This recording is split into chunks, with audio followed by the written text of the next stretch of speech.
Hi, everybody. I'm Randy. This is Literate Texan, and this is my weekly wrap up for the week of May the 24th. And I don't have too much to talk about today because I didn't do a whole lot of reading this week. Hadn't been feeling super great, but I did do some reading this week. I've got two books to talk about today and a few things to say about those two books.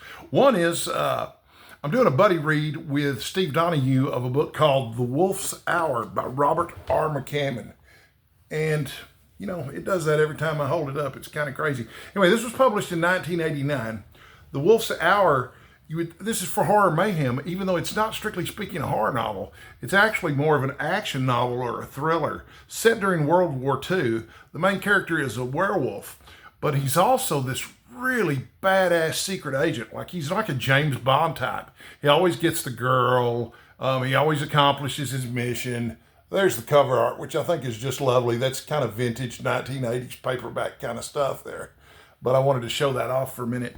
But yeah, it's really great. I'm about 15% of the way into it. It's a long book. It's probably about 600 pages. So I'm about 90 pages into it. But here's the summary from the book itself. A centuries-old curse has given master spy Michael Guyton the power to turn from a man into a snarling wolf, capable of shocking savagery. Against the looming apocalypse of World War II, Guyton faces his most dangerous mission, to unravel the secret Nazi plan known as Iron Fist. And as D-Day draws nearer, Guyton's curse becomes the Allies' only hope. And that's the original. There's a nice little preface in here by Robert R. McCammon. McCammon's an interesting author. McCammon, I don't know if you could tell from the cover art, but to me, that looks a lot like the cover art to a lot of the 1980s and early 90s paperbacks that authors like Stephen King were writing at the time. And at the time, in 1989, I looked down my nose at Robert R. McCammon because I thought he was a cheap Stephen King knockoff. He is anything but. Robert McCammon is a terrific writer. This is a really solid novel. I will say it's very pulpy. It's almost comic booky in terms of the storytelling, but it's just so much fun. I can't put it down.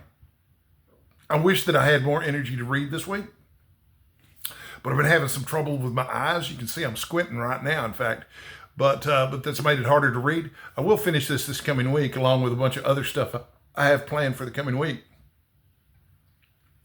But that's part of my horror mayhem. Obviously, it's not under 250 pages. Sometimes Steve Donahue and I go our own way with the rules on some of these events.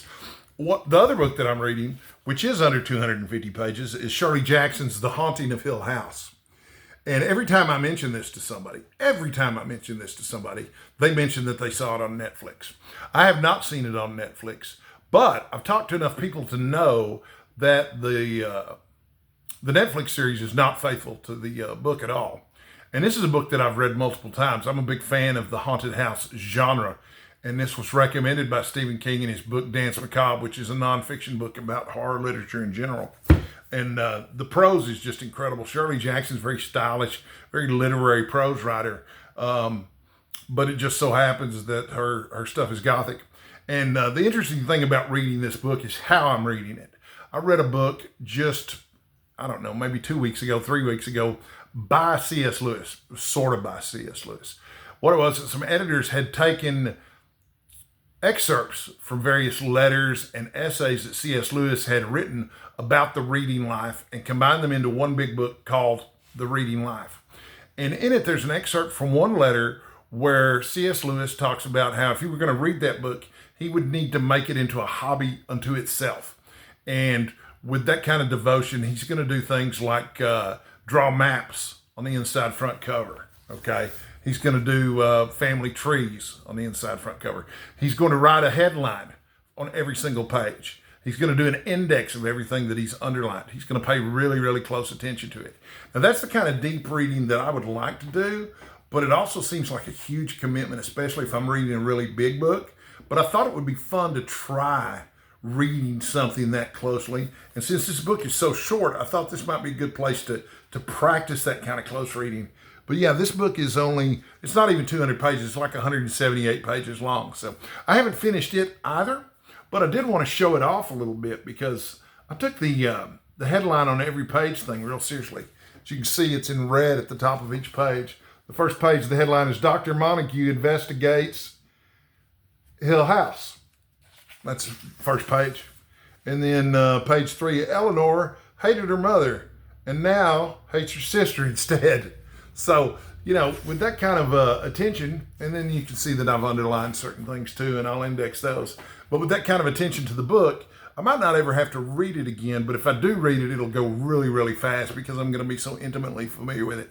But I cannot show off a Shirley Jackson book without reading some of her incredible prose. And I probably read the first paragraph off the first page already in one of my other videos, but I'm going to do it again because it's just that good, okay?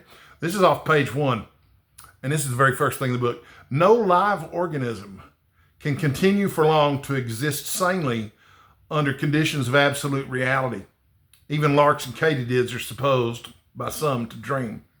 Hill House, not sane, stood by itself against its hills, holding darkness within. It had stood so for 80 years and might stand for 80 more. Within, walls continued upright, bricks met neatly, floors were firm, and doors were sensibly shut. Silence lay steadily against the wood and stone of Hill House, and whatever walked there walked alone. I think that's absolutely terrific. Also, there's a nice example of personification in the very first paragraph. Hill House, comma, not sane. Of course, houses are neither sane nor insane, okay? So that's a nice little bit of personification. It's the house that's the enemy here. And that's one of the things that separates a haunted house novel from a ghost story, is that a haunted house, the place is what's evil. It's actually the location that's bad. Not necessarily what's haunting it, but the location itself that's bad. In fact, that's why they call it the bad place sometimes. Let's see what else have I got underlined here. Okay, Dr. Montague. He had been looking for an honestly haunted house all his life. So that's interesting. Yeah, he's desperately looking for a haunted house.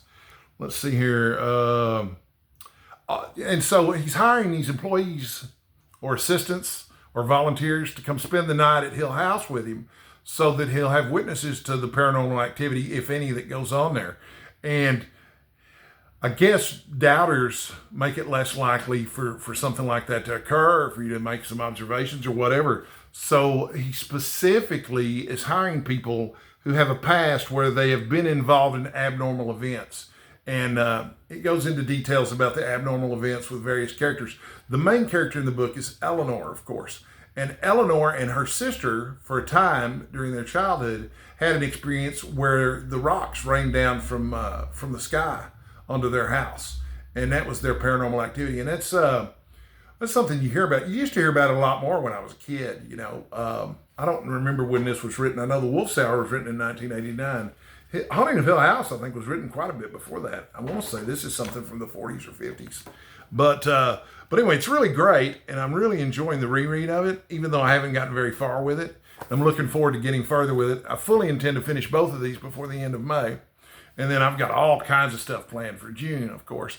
But I've all got other stuff planned for the rest of May, too. There's another haunted house novel that I plan to read. It's called The House Next Door by Anne Rivers Siddons. It's one of my favorite novels. I'm looking forward to doing a reread of that. And then, let's see, what else have I got planned for the rest of May? Oh, well, we've still got the book club selection, which is Cleat. And we've still got... remember I talked about in the Lone Star Book Club that I administer through this channel, we talked about how we're going to be working on the sonnets periodically throughout the year. So I've got some videos coming up about Shakespeare sonnets soon too. So you've got that to look forward to over the next few days. I've also got a video that I'm about to make that is basically it's an unhaul, a book unhaul that didn't work out for me. It's a bunch of books that I couldn't sell to the used bookstore. So I'm going to show you these books. It really kind of surprised me that these didn't sell because some of these are in practically brand new condition. I just decided I was never going to read them. And I don't know why the bookstore didn't take them. But one of the things about recycled books and records in Denton, Texas is they are notoriously selective about what they buy, which is why they have such a great selection there in the store. But I'm going to show that off in one of my next videos too, so stay tuned for that. Anyway, until then, I'm Randy. This is The Literate Texan. I want to thank you for watching. Until next time, please stay hydrated, stay sexy, read something cool, and I will see you soon.